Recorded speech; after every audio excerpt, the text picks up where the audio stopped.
ubuzima bugoye. Now ivyabaye mu Rwanda mu 1994 je ku bwanje bivanye nuko nagenda vyumva bishobora kuba vyari bizwi kubera abanyarwanda bamwe baratubwira ati mwo kwisubirira iwanyu kuko natwebwe amahano ashobora kuba anytime tukarefusinga uravyumva twe twagiye gusubira guhunga tuva mu buhungiro tuva mu Rwanda undi tuze tugwanya ikintu cyitwa amagume kuko ni mabi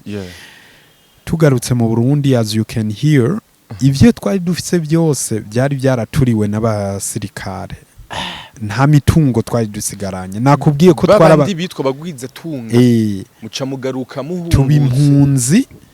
ubu rero tugarutse duhungutse bimwe twari dufise byose zero kuko wibuke umurozi wa mbere yaroza abarundi ni wavuze ngo uri umuhutu wagenda umututsi aho honyene yarahejeje kuvuga yuko za valere z'Imana yarahejeje kuzigwiza n'ubusa mbere yuko dutangura ayo madosi hari abarundi benshi base kuja muri ayo maprograma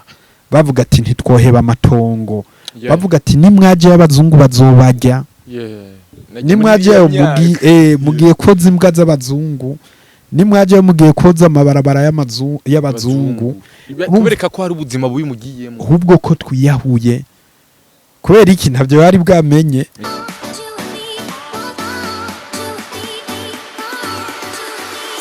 Yes, welcome ladies and gentlemen, murakomeye nizera ko meze neza muri hose mwiriwe canke muramutse bivanye na muherereye. My name is Frank the Answer in Magic Channel TV. No musti bukwe n'umutumire adasanzwe ariho kandi miriko tumwakira mikaze wewe wese uri kuradukurikirana kuri no musi uri mu Burundi, mu Rwanda, muri Congo, muri Tanzania, muri Europe, muri America, Australie ndetse n'ahandi yagiye atandukanye ku bigabane igize isi. Ndabwira ati karibu sana, ndakubwira kugira subscribe kwandi imbere yuko twigishanya ko ngahanya hari shure turigishanya umenye bugiye butandukanye ariho kandi nabigisha batandukanye. Karibu sana. Urakoze cyane. Umeze neza. Cyane gose. Aramutse kwanza bakunzi ba Magic. Ndaramukije abakunzi ba Magic channel. Jendi Fabrice. Turabakunda cyane, turabafana cyane. God bless you all. Navuze ati turi kumwe nabigisha batandukanye. Umwe wese aca mu ishuri ry'ubuzima. No musi Fabrice abantu benshi baramuzi ariko bamuzi hejuru ko ariko no ndashaka kuja kwinjira deep kugira ngo dushobore kumenya Fabrice mani yakiza ndazagura kuri ikintu ca mbere Fabrice avec elle Fabrice avec R kubera iki Fabrice avec elle yaje gute urakoze. Wow, aho wajije no vuga ati hagati muri story. Rero nimba ushaka ko mpera hagati canke dutangure ku ntango. Okay. All right, thank you. Urakoze. Fabrice Manirakiza ni Umurundi akunda Burundi kandi no vuga ati yipfuza ko Burundi butera imbere. Jewe navutse muri vya bihe by'ingorane navutse mu 1991 hagati ya 1991 na 1992. I'm not sure. I would explain. Yeah, I'm not sure. Rero gusa ico nzi ico nuko nkiri mutoyi cyane intambara yo mu 1993 yateye ndi mutoyi cyane. Rero twe twaba hano bita mu Kiziba anu bita ku Mwumba Ibuye murahazi Ngozi hanyuma ico gihe n'abavyeyi banje na bene wacu kuko je ndi umuhererezi mu muryango turahunga mu Rwanda duhungira mu Rwanda mugabo ko ashatse ko ko tutanga inkuru y'imvaho intambara twebwitera jewe na mama na mushikanje mukuru twari turi muhira hanyuma inkozi tanguye kuririmba aba bene wacu bashikanje bobo bari kwishuri na papa sinzi iyo yarari hanyuma by the time bamaze kumva inkuru yuko ndadaye yishwe abana bose bace babarurisinga kugira batahe babashikanje rero bariko baragaruka bava kwishuri inkozi cyazitangura kuvuga baca bahungana rero nabariko barahunga igituma rero ndiko ndabivuga uko nuko icyo gihe twe natwe ku mugoroba niho twahunze tujya kuri paruwasi ya hano bitibuye igatsinda I think hanyuma bukeye batubwira ko twosubira mu ngo zacu ko byahoyahoye byaturuye tugarutse ntituzi ngo mama ntazi ngo abana biwe barihe ntazi ngo umugabo wiwe arihe urumva nyene it was the time just kurindira twatatanye mugabo ubu niho twiyotruvye dusanga abana bobo bari bahejeje kuhunga bahungira mu Rwanda mu nkambi z'impunzi z'ahantu bitwa Inyaruteja kuko ku mugoroba w'uwo munsi niho vyongeye kuba nabi hanyuma biba ngombwa rero ko tuca duhunga jewe mushikanje umukuru na mama tuca duhunga mu kugenda wanashaka twagiye nk'abagiye kuvoma kubera muhira twe baragana inzoga tuca rero turahunga turagenda dushitse ku Kanyaru turajabuka tuja mu nkambi z'impunzi zahinyaruteje na muri bimwe nkunze gutanga nka message nuko mvuga ati bana b'u Burundi mukora ikiza aho muri hose kuko igituma ndabivuze uko babashikanje bahunga ubwa mbere bageze ku ruzi bita Kanyaru hariho abana b'abamayibobo bobo bariko baricira amahera mu guheka mu kujabukana abantu rero inkuru nagiye kuzumva ko kubera twebwe muhira vyitwa ko twari abagwiza tunga ariko nabivuga ego vraiment twebwe aho twari byari bimeze neza kuko nibaka ko bambwiye ko papa yari wa mbere yaguze imodoka ko abite mu kizi barumva twari twifashe rero muhira abavyeyi banje bari bafite umutima mwiza kuko barakunda kugaburira abana bantaho nikora hatuvuge nk'abo bitaba mayibobo ku mutaga baza kurya iwacu rero turiko turahunga babandi babashikanje bariko barahunga bace basanga babandi haje babana rero bacavuga ati aba nabana ba Mutama baca rero barabaje bukana nico gituma rero gukora ikiza nico gituma bavuga ati kora ikiza uzogisanga imbere rero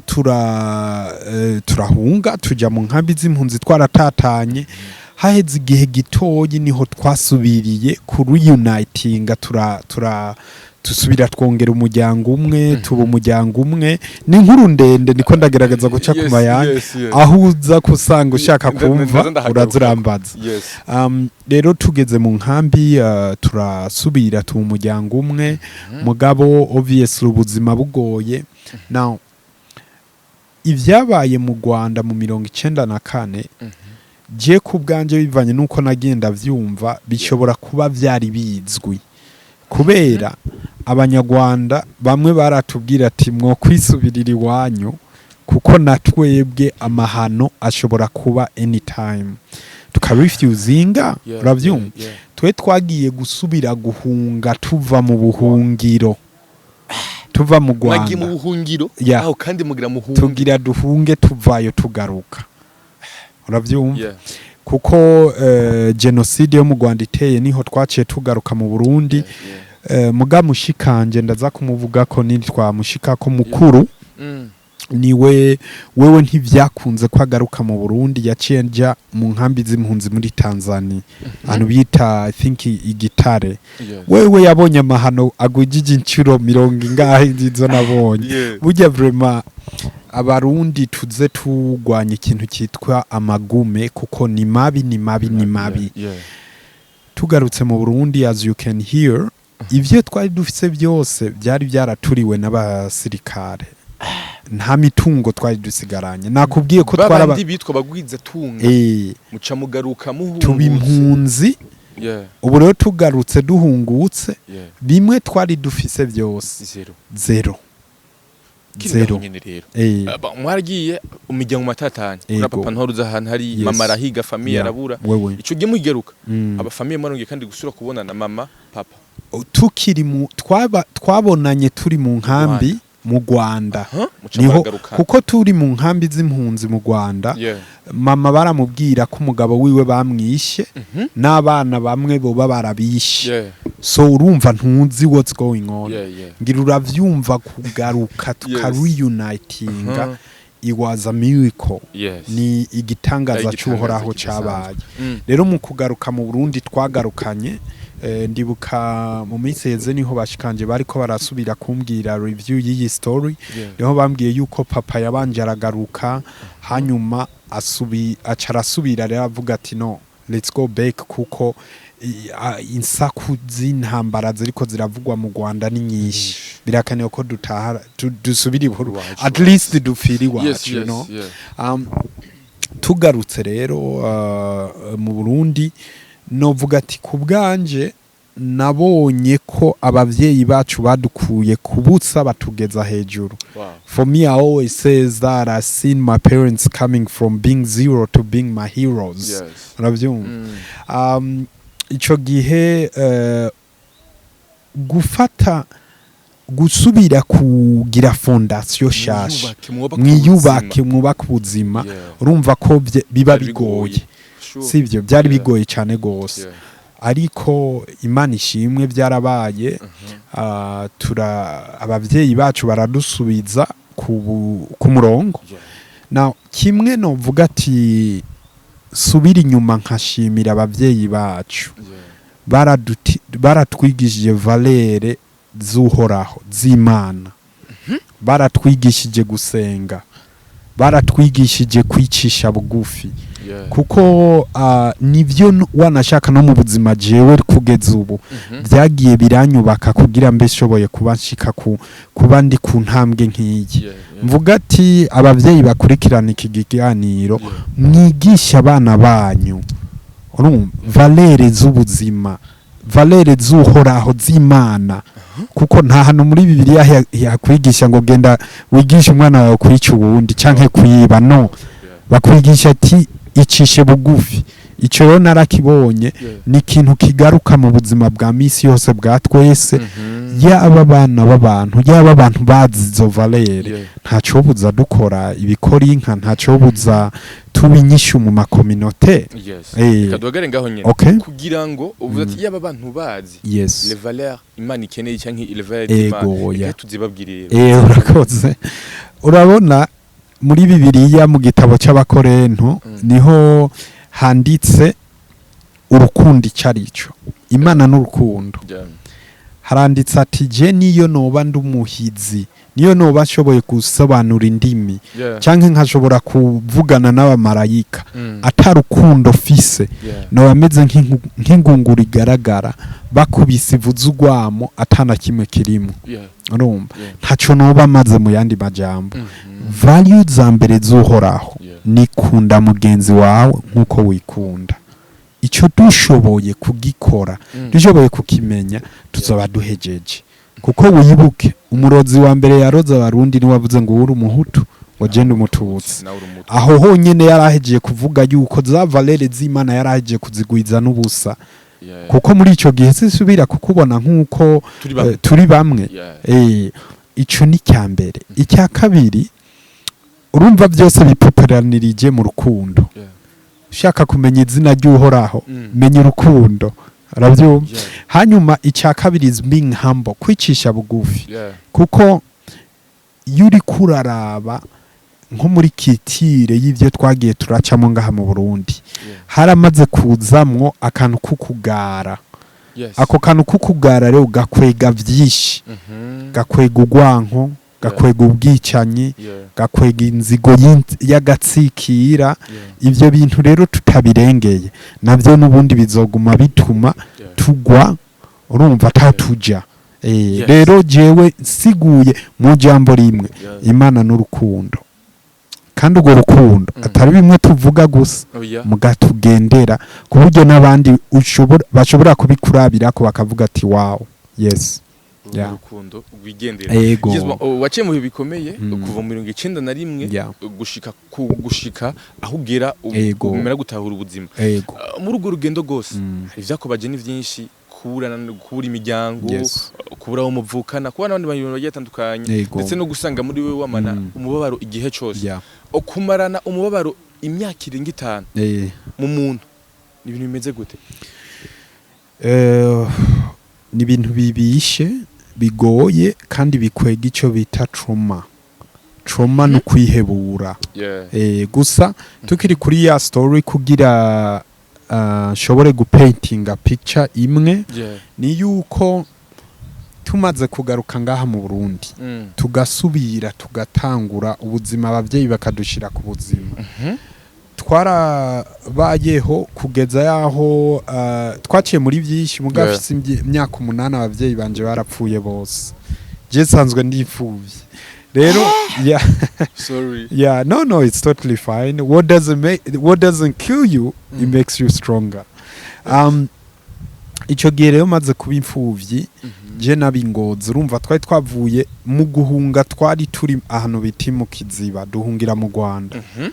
mu kugaruka twaciye tuza rero ingozi kuri centre Mwashikiye twashikiye ahantu bita mu Giswahili I think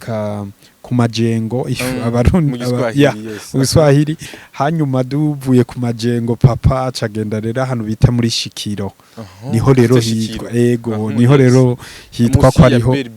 musi ya hubwo musi y'umusigiti musi y'umusigiti sinzi kuza hano Chancho wa misi mama wa Chancho wa misi yaba exactly rijya barabara rero rimanuka niryo twari turiko rero ico gihe maze kuba imfuvyi bica bimbere ibihe bibi kuko rero je ndumuhererezi mu muryango urabona mu Burundi muri kitire mu Burundi abandi bantu batangura imiryango bakiri bato bashikanje rero bobo bari baragiye ku bagabo byari byoroshe ko nabo bategerezwa taking care of their families ariko for me nkasanga hamwe nyene birangora ukuna kuriya bituma rero nigunga abandi bana barabona abavyeyi twari kumwe n'abagenzi abandi bana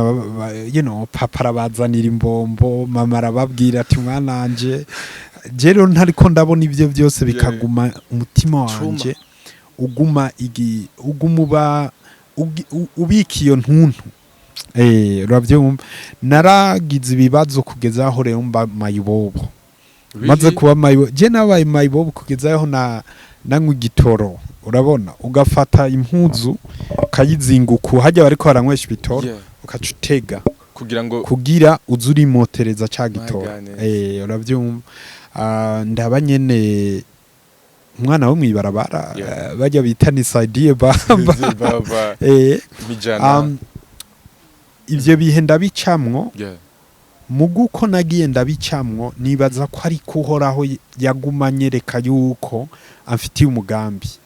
kuko ikindi kintu twoza turabwira abantu bariko baradukurikira ntihagire umuntu azibaza ngo yavutse kuri accident no umuntu wese avutse muri iyi si nuko aba afite mission rero bikuva ko kugira ubazuhoraho mana mission yanje wampaye ni yihe ushobora kubazuhoraho akayikwereka ushobora kwitembera ukigira zimza nta kibazo kandi ushobora no kuyizimya uyifise muri wewe iyo mission y'Imana uravyumva ivyo byose rero jewe muri icyo gihe novuga ati byari bibazo nyene byo kugira bimvyure binyereka ati imbere yuko ubona ivyiza nzobanza nkwereke ibibi nzobanza nkwereke ibinyegeje uravyumva muri ico gihe rero turabaho strugglinga turaca muri ivyo bibazo kugeza yaho nagize igihe mushikanje yigeze kuza avuye muri Tanzania kuko hayo programa oniyugururiye impunzi zari muri Tanzania urumva wa mushikanje nababwira kare umwe yaje muri Tanzania amaze kumva ko nabaye imfuvyi hariho programa bagira yo muri ya immigration yo kugira impunzi zisubira iwabo zigaruke mu Burundi amahoro yarabonetse ni mutahe ibintu nk'ivyo hanyuma rero ico gihe mushikanje aba muri programa yabaje kuraba kugira batahe rero ajino niho yasanga ibara ryaraguye urumva ubu ntabavyeyi dufise ka Fabrice urumva kari ngaho ahitabwira rero abandi bashikanje twari kumwe tuvuga turi abanindwi bashikanje ni 5 hanyuma na brother umwe arababwira ati rero ni mumpe Fabrice tujane mu nkambi hariho abandi bantu bariko barasaba ubuhungiro bwo kuja hanze mu bihugu vyo hanze natwe tugire chance hari gihe wosanga Imana iratwuguriye amarembo birakunze rero jewe bakibimbwira nari muto urumva ntibambwiye ngo ugiye kurindira mu nkambi z'impunzi je numva neza na neza ko shika mu nkambi nkasanga indege iraturindiriye cyo twigira hanze you know what I mean rero bamaze kuba convaincre urumva bobo it was much more like ubwo mutwara ubunyene exactly nakarebye exactly yes. Ico gihe rero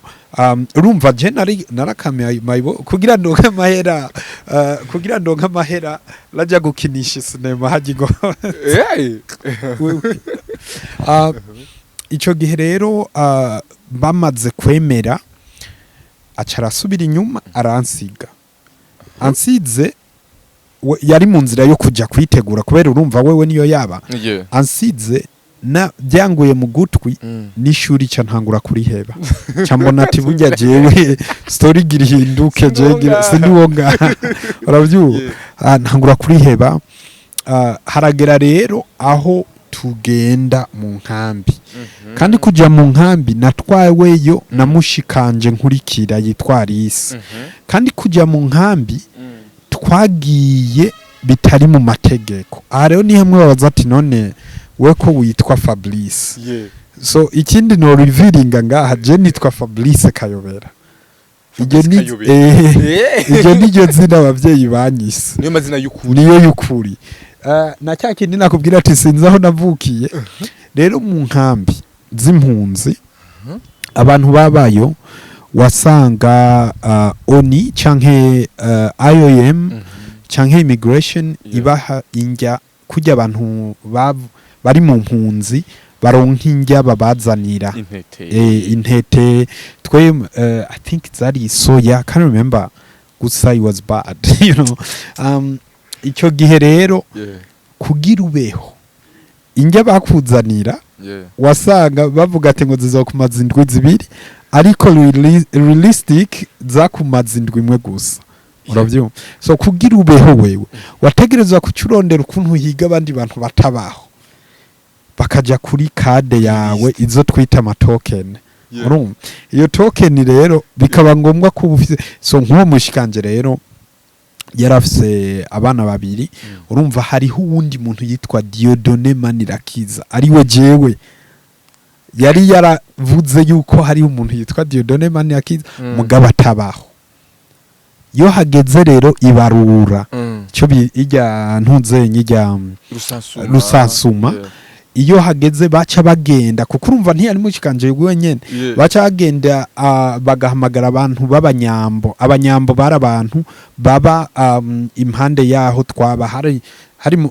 abantu biti bazirukore the surrounding haba abantu b'abanyambo abanyambo rero bakaca baza bakitwa ko ari abantu babo ya rusasuma rero Dieudonné yaraza kabaho jere urumva ko kujya mu nkambi y'impunzi sinagiye mu mategeko uravyumva shitseyo camba Dieudonné Manirakiza uravyumva rero uwo Dieudonné Manirakiza yavutse itariki 31 z'ukwezi kwa 12 mu 1991 Dieudonné Manirakiza yes that's why no munsi ari Fabrice Dieudonné Manirakiza that's right yeah Fabrice Kayobera yagiye guhinduka Fabrice Dieudonné Manirakiza correct yeah nkuru ndende ego uravyu rero kubera kwa kubura abavyeyi nkiri muto yantunzenya ya tariki navukiyeko nta ni tariki ni carte yibatisimu ntayo twarose narayirondeje imenga ntayo narose rero that means I don't know when I was born gusa reference bamavuga ko ari mu 1992 ari mu 1992 navuki mugabo ubu kuma legal documents yanje ni Dieudonné Manirakiza yavutse 31st of December 91 now igituma byagenze uko nuko maze kuba Dieudonné Manirakiza mu nkambi urumva nari ndose indi identity sivyo rero all the legal documents zakurikiye zose n'iziri muri Australie zose nabaye nde nabaye Dieudonné Manirakiza. Naho kubera Fabrice ndarikunda iryo ryabaye izina ryanje nagumye mvuga ati am Fabrice nijye abavyeyi banyise at least niryo ryoguma ari common ground throughout the way. That's why I'm Fabrice. Rero kuja muri Australie tuvuga icongereza gusa urumva bijya bavyandika mu gifrasa rya Fabrice does not make sense, so nico gituma ryabaye Fabrice and I'm happy with that. So that's how my name came to pass. Rero tumaze kuja mu nkambi y'impunzi ubuzima vraiment bwabaye bubi cyane kuko urumva ko narinzi ko ari express ariko byabaye ngombwa ko ndindira ikiringo kirenga umwaka kandi kibabaje cyane. Again natangwe ndabivuga nimba ari ikintu abana b'u Burundi twogwanya ni amagume intambara bagenzi niyo hazoza umuntu akaducanishamwe gute tuze tumubwira ati ibi byakozwe n'intambara twarabibonye never again. Kuko ubuzima nabayemo mu nkambi z'impunzi canke nabonye mu mwanya muto nabayeho ni hahandi nta muyaga nkuba se hahandi uvyuka uvuga ngo nafise akazi ngiye se hahandi uvuga ati ngiye ku kirake kinakanaka naho nyene. Kandi kibabaje nuko inkambi z'impunzi ni nka prison dufise delimitation yaho tutategerezwa kurenga mugihe nawe warenze bakagufata ibihano ubwo no kwicwa uricwa. Really? Oui, mu nkambi z'impunzi ni handi wumva umugenzi wawe yapfuye ukabona ni normal. Uravyumva? Mu nkambi z'impunzi ni hahandi ikintu cyitwa uburozi ari bisanzwe. It's crazy. Jera nabwira abantu ko nabonye ibwira ikirago itabi bagatwe. I swear to God, bro. Ndakubwiye ati urumva je namaze ugaka uzo duhamagare kuri Magic Channel abantu bagiye baraba irukore cyangwa irubasi babonye ibintu biri unusual. Urabyuha ibintu by'ibitangaza bazobaronde bababwire muzoronka inkuru zo kugurisha ni inkuru canke no it's reality. Gusa I remember one day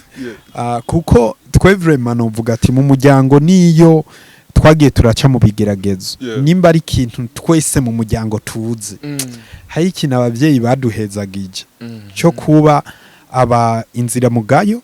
kandi tukaba abahizi mu buzima. Nico novuga kubera no mu nkambi z'impunzi wa sister wanje yari yaraklambinze to the top. Aba yari umukonseyi chef wa village niwe nka kujya twavuga guverineri w'intara nawe yari guverineri w'ako karere. Urabyumva? Muri ico gihe rero yari yarubakiye inzu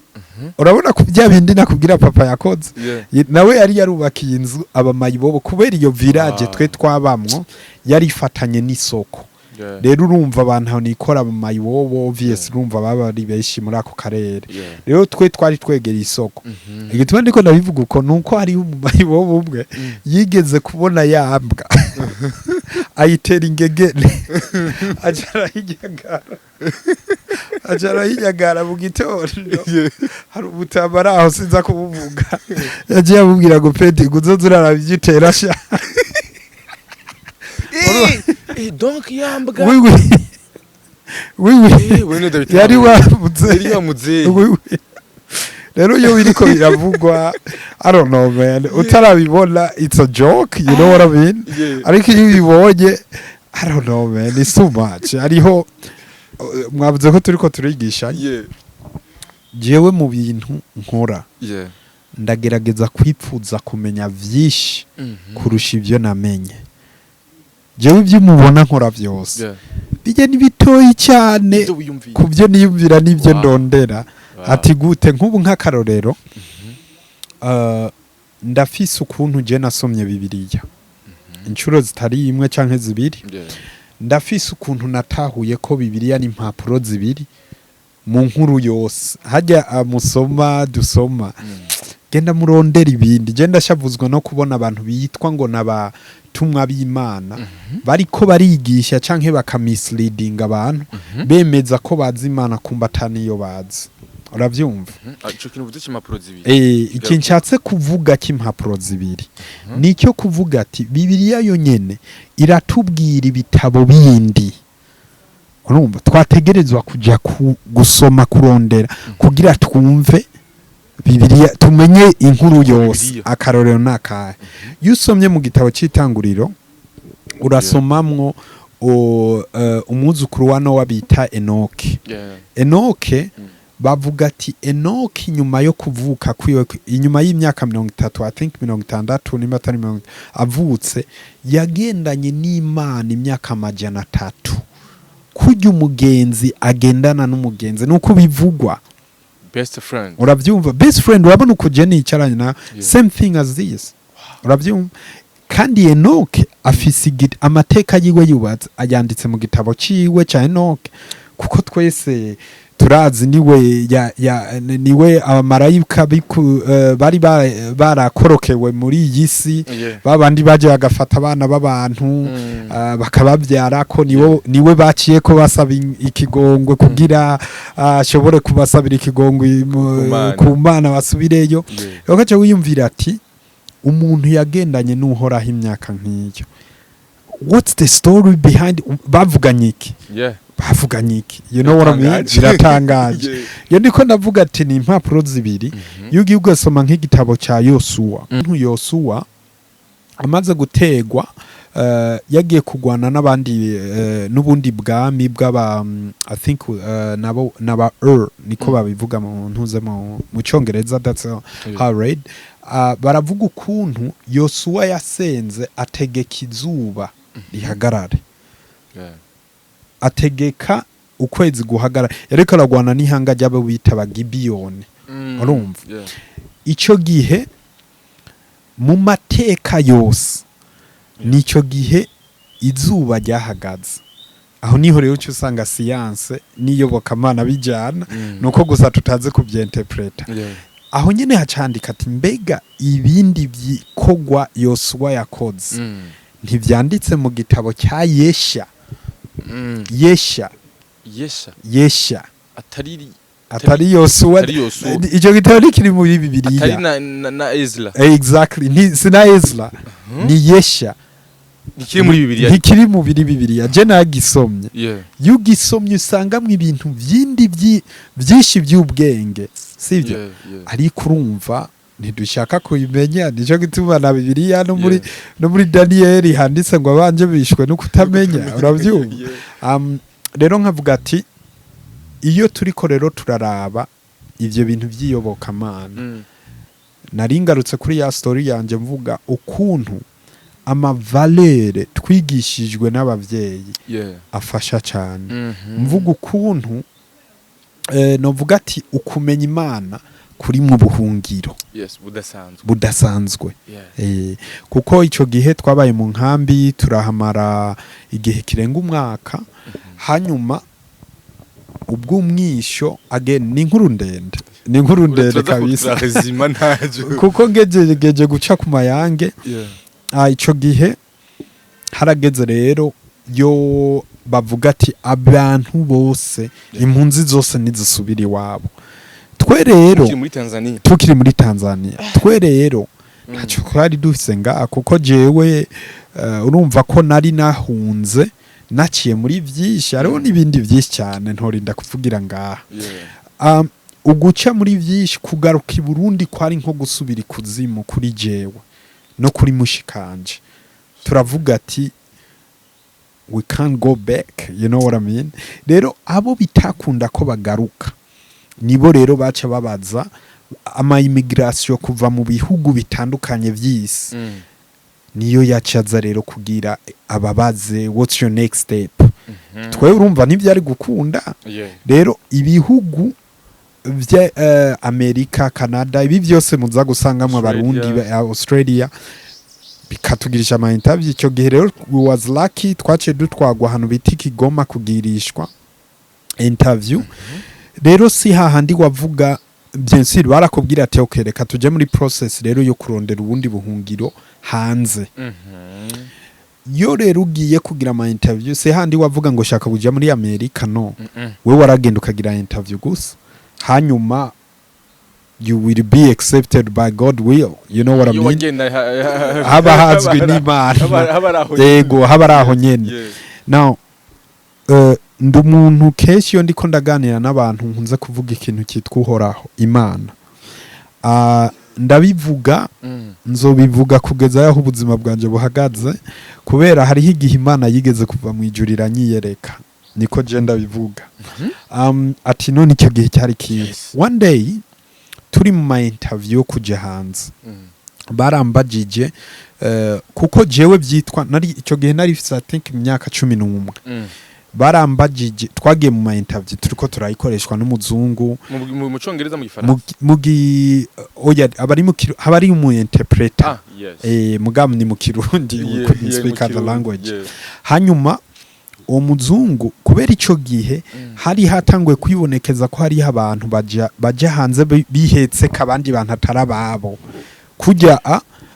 je shobora kuca ngenda nkarondera umuntu canke uwo muntu akampa amahera kugira nyiheke kuko inkuru y'umwana isubira inyuma imbere yuko dutangura ayo madosi hari abarundi benshi base kuja muri ayo maprograma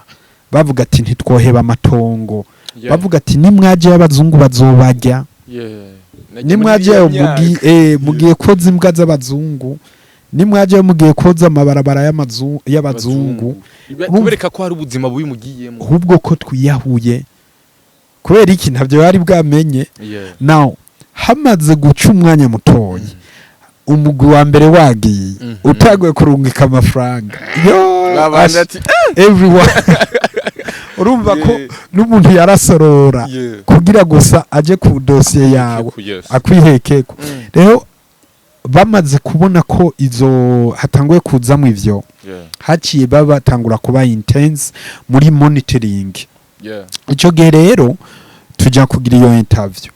baravuga ati barabaza mushikanje ati kugira rero tubone ko umwana wawe ko wari umwana wawe agira yishura ibibazo we ntuvuge uravyumva baca barambaza ibibazo baca bambaza n'izina rya papa rero kubera yapfuye nkiri muto sinari nkigibuka rero wari sanse kuvuga canke umugabo wiwe no kuvuga jewe sister yari single mother nta mugabo yari afise ego ico gihe jewe nari sanse ko nishuri ibibazo umuzungu ari karambaza kuko ndaze kuvuga urumva rero arambaza urinde nitwuku byose good papa yitwande ndananigwa izina rya kabiri uravyumva arabaza papa we mushikanje ntari sanse kuvuga na gato uravyumva bigeze aho rero bacavuga ati you know what ubu rero tugira tuje kugira DNA test ADN yawe yanje na sister kugira turabe ko muvukana urumva kugira turabe ko muhuje amaraso sorry kuri ngabo nyene iwewe yagenda avuga kuri umwana wiwe no ko ndi musaza we kugira ngo babeshuwe ko muvukana exactly urumva I had to make sure yuko I mean they had to make sure to confirm ko turi relatives ico gihe rero urumva babajije mushikanje yavuze izina rya papa ariko je rirananiye sivyo hanyuma rero acavuga ati you know what reka rero tuje muri iyo procedure yo kugira iyo ADN test rero tugiye kugira baragira iyo test baragira ama blood test ivyo byose dusubiye rero aho twari turindiriye kuko twarava twebwe aho twari tuba mu nkambi z'impunzi aho bita irukore tukagenda ahantu bita muri Ikigoma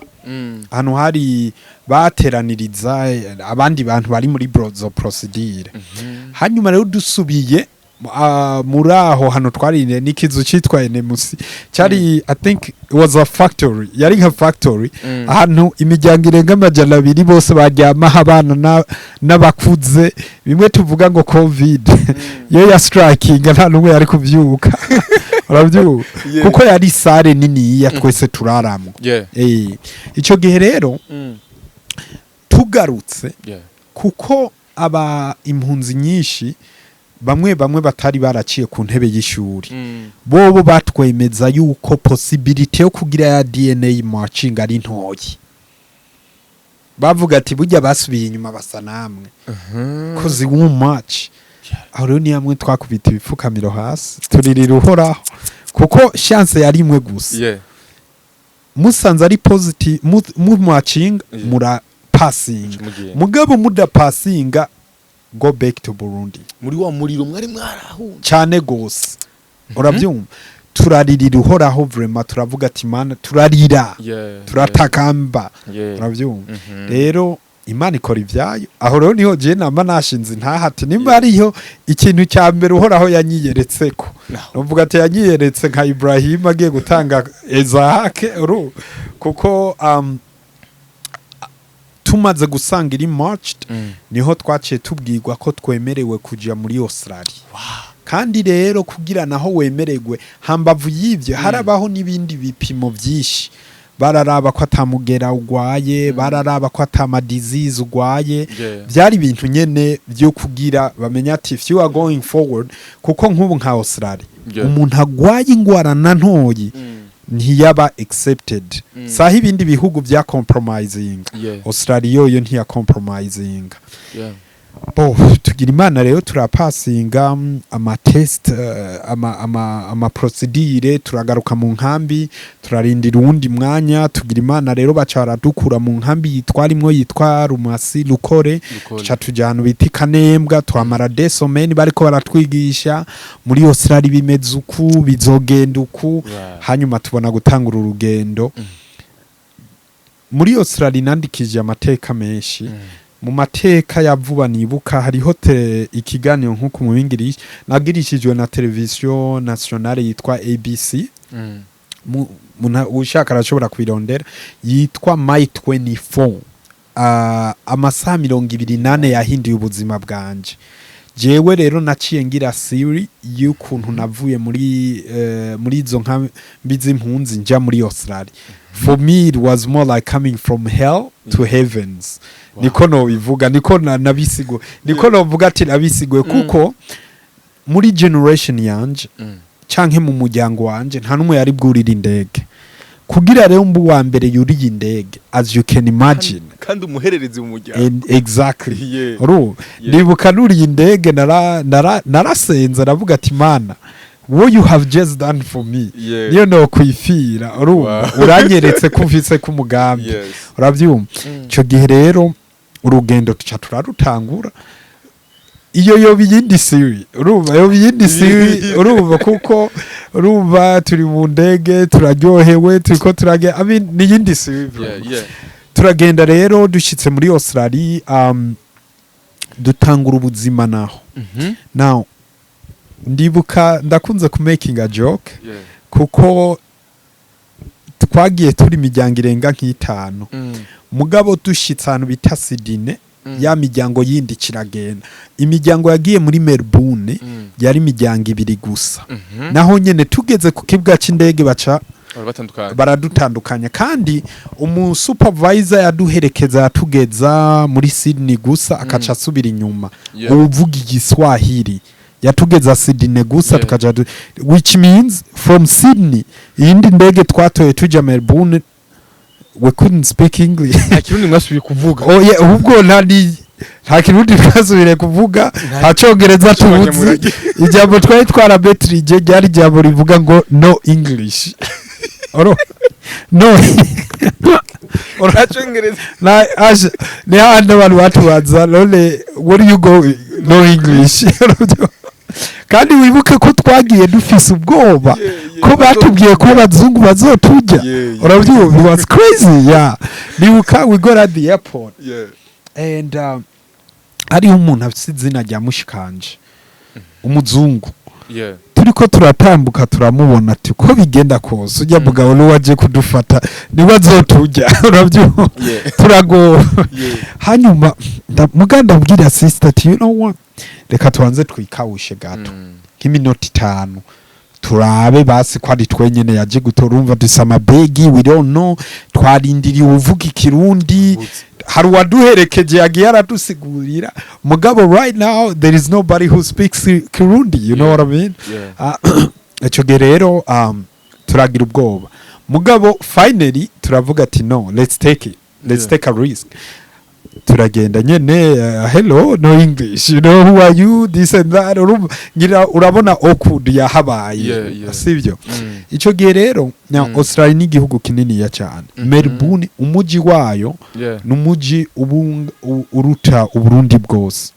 rero kugira tuve ku kibuga c'indege dushike kuri residence twari tugiye kaho bari badufatiye inzu byafashe kiringo kirenga isaha muri iyo saha yose turi biragi we can't talk you know what I mean we can't talk tubize ubwoba you know we can't speak you know turagenda baradushikana kuri residence hanyuma uwo muzungu urumva ubu niho ndiko ndibuka yuko umenga nta nivyo twanavuganye aca arigira rero ico gihe ntitwariye kuko twavuga ati mugenzi zinjya tutazi vraiment ibintu by'abandi barava badufunga urumva reka twijyabire na kare twaje turajya mu ndege arabyumva turajyama ndibuka icyo gihe twiyumvise bukeye twiyumvise nk'abaryamye amajoro 3 maybe it was because of jet lags you know hanyuma bukeye niho rero yaciye azana umu interpreter avuga igiswahili rero urumva ko twaciye dutagura kubwira ati rero burya ndakubwira ati twari twacumukuye tuvuga taha ibyo bavuze mu nkambi ko bazotujya ivyo turindiriye yaratwenze